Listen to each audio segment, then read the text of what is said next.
It's with great pleasure, may I introduce our second speaker for the evening, Dr. Narendra Gangadhar Umrikar. He is presently the Zoroastrian College Pune Center head, and he's taken over from a very illustrious gentleman, Dr. R.N. Shukla, who was our first Pune Center head, who accomplished a feat of producing more than 100 PhD and MPhil candidates during the 10 years tenure that he was the center head.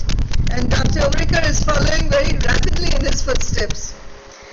Dr. Umrikar has done a double doctorate degree in Vastu Shastra through the Zoroastrian College and the OIUCM during the epoch when Dr. R.N. Shukla was the center head. Umrikar is a successful practitioner of Vastu in Pune. He is the proprietor of his own firm named Vastu Spandan in Pune. He also guides the Zoroastrian College thesis candidates and encourages people to learn and practice Vastu. He is the recipient of many awards, including Diploma in Vastu Shastra at university level of Kavi Kulguru Kalidas Sanskrit Vishwavidyalaya in Ramtek, Nagpur. He is a member of the Institute of Vedic Vastu and Research Foundation in Indore. He has attended many national and international conferences as a speaker. For example, the All India Jyotish Conference held in Pune in June 2006, the International Vastu Panorama Conferences held at Indore, which Dr. Pankaj Agarwal has just spoken about, and the Traditional in Restorative Alternative Medicine RAM conference in Chicago in October 2015, and his achievement in Austria, in Vienna, to actually organize a conference on Vastu in a country which is not at all receptive to such ideas. That itself is a great feat. Moreover, he's taken the lead in taking a group to conduct the first international conference on temple architecture of Vastu in Cambodia in September 2017. That also was a unique achievement because it was his team that discovered that the entire Ramayana is in the sculptures of this temple, and it showed that in the 12th century AD the Hindu Rajas were ruling in Cambodia, and it is they who built this magnificent structure, which is now a UNESCO monument, a heritage monument. Dr. Umrikar is a specialist in the knowledge of Sri Yantra. He has created the pyramid-shaped Sri Yantra, made of 5 precious metals based on perfect geometric structure as mentioned by the Shastra. He has worked under the guidance of the renowned Pandit Magirwaji of Aurangabad for over 20 years. And his topic today is Practical Approach of Vedic Vastu Shastra for benefit of people in the modern times. So he is bringing the benefit of ancient wisdom for the people today, and that itself is an achievement. Dr. Umrikar, yes. May I present? Thank you, madam. May I present you with this shawl?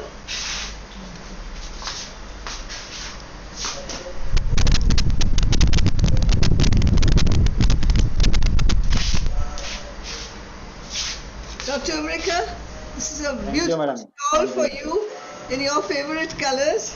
Yes. And there is a gift. And all these shawls and gifts will be reaching you through the registered post, because that's the only way I can. Yes. Thank you, madam. I know. You always use post my photographs with print. Request all the participants to mute their speakers so that Dr. Umrikar's words will be heard very clearly. Please, I request all to mute your microphones. Sir, please continue. Thank you very much. Thanks for giving me this opportunity and introducing the Vastu Shastra and its practical approach. Should I start, madam? Please do. The floor is yours. Yes. Or the mic. Thank you. So today I am giving introduction on my topic, next Tuesday, I'm giving a lecture on practical approach of Vastu Shastra. Actually, Vastu Shastra is ancient Vastu Shastra. All we know, it is very ancient Vastu Shastra. So we should know the signification and origin of the Vastu Shastra. So I will cover what points I will cover. I will just brief today. So I will cover the signification and origin of Vastu Shastra.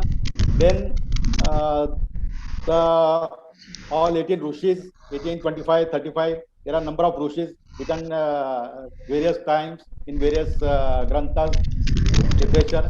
So all their literature and what are their correlation between different literatures, different time period. That I will cover. Then in Vastu Shastra, the important role is of Vastu Purush. So we should know the birth story of Vastu Purush. And then the Vastu Purush Mandal also. There are 32 Vastu Purush Mandals are there, and all different mandals are used for different purposes. So I will also cover that all mandalas. Then how to then again the Vastu Shastra is the science of direction. So direction also you should know confidently, correctly. You should confirm the direction, orientation of the direction perfectly. Because if you not perfect in the identification of the direction or fixing the direction, then all your work will be useless. So you have to perfect in the compass reading. So how to read the compass, what compass will show, correct holding position and understanding the direction. All these points I will cover. Then the main important concept in ancient Vastu and practical approach is the Disha and Vidisha. So Disha means perfect orientation and Vidisha means imperfect orientation. So when the orientation of the direction starts declines after 22.5 degree to 45 degree, then it becomes Vidisha. So I will clear all the Disha and Vidisha points. Then third important factor is 5 elements. So I will also cover the 5 elements in detail. Those 5 elements, which element you should consider more, and by what means, what are the ways. I will tell all these factors. Then in Vastu concept, basic fundamental rules are there. I will cover that basic rules, means Ghatabimba Drishtan, then parts of the Vastu Purush Mandal, then their deities, then peripheries, means from Brahmastan to Brahmastan, Daivabhag, Manushya-bhag, Pishachya-bhag, peripheral divisions, rulers of that particular division and their functions. I will clear all these points. Then another important factor in practical approach, you should know all the data. You should collect all the data, and after that collection, you can confirm the correct plot or location, or according to the shapes and size of the shape, size and slope. You should also consider the shalya of the in that land, or there are some few techniques to identify the soil testing. So all these 3-4 techniques are there. I will cover those techniques also. So these are very, very important factors of the basic Vastu Shastra. And in practical approach, we are lacking all these basic factors. Without considering the direction, without considering the soil quality, without considering the shape and slope, no one can predict that the future of that Vastu or that place. So these are the important points. Then that Vastu Purush Mandals, there are 32 types of Vastu Purush Mandal, Ekapat to 32 Path, means 81 divisions, 64 divisions and 100 divisions. What are the difference? Then which one is used for the Manushalaya, temple architecture and town planning? Then another point I will cover that is important. That is the Muhurta part. Muhurta for the auspicious starting. Then in those Muhurta part, all Panchang part, Tithivar, Nakshatra, Yog, Karan. Then after confirming the perfect auspicious Muhurta, when and where you should perform the puja of Bhumi Pujan. Then the first installation of the first brick is Shilanyas. The location of the Shilanyas, how to identify the location of the Shilanyas, then how to perform that Shilanyas. Means this practical approach I will cover totally practically. Means theoretically you have to collect the data and think over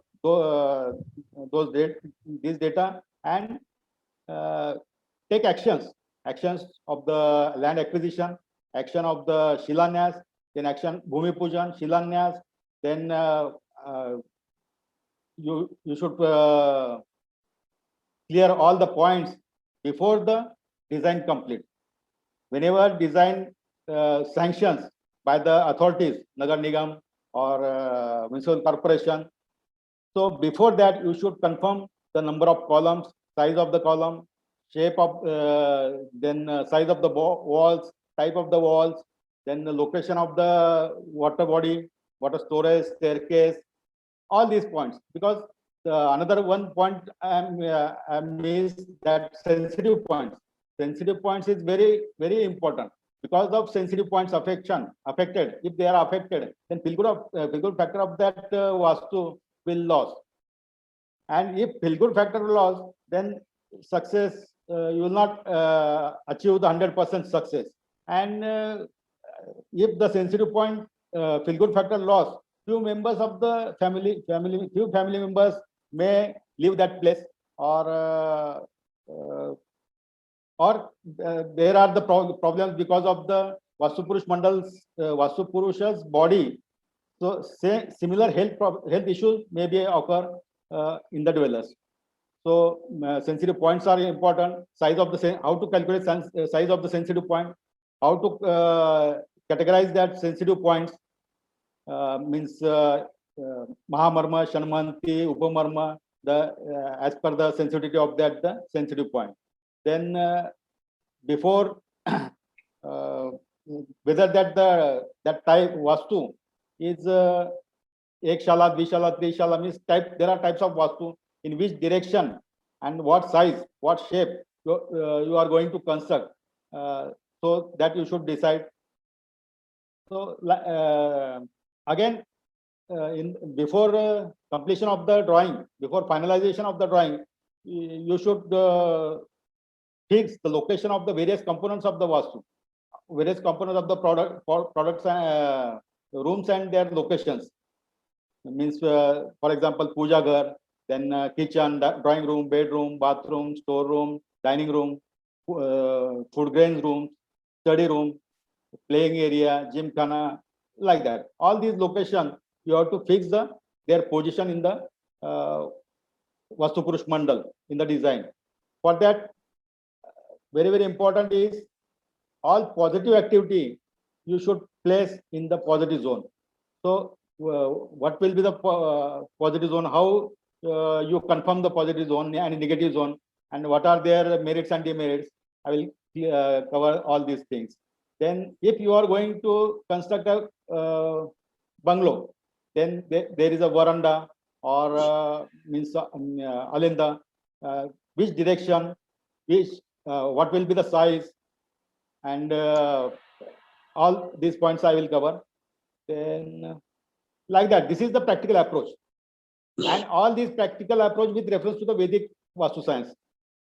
I will stick up with the Vedic Vastu, Vedic literature. I'm not giving you my experience, my opinions. All are with the reference of the Vedic sciences, because the science is bigger than me, my thoughts. And I will follow the basic science. If you follow the scientific rules, then ultimately 100% will get the benefits of the Vastu.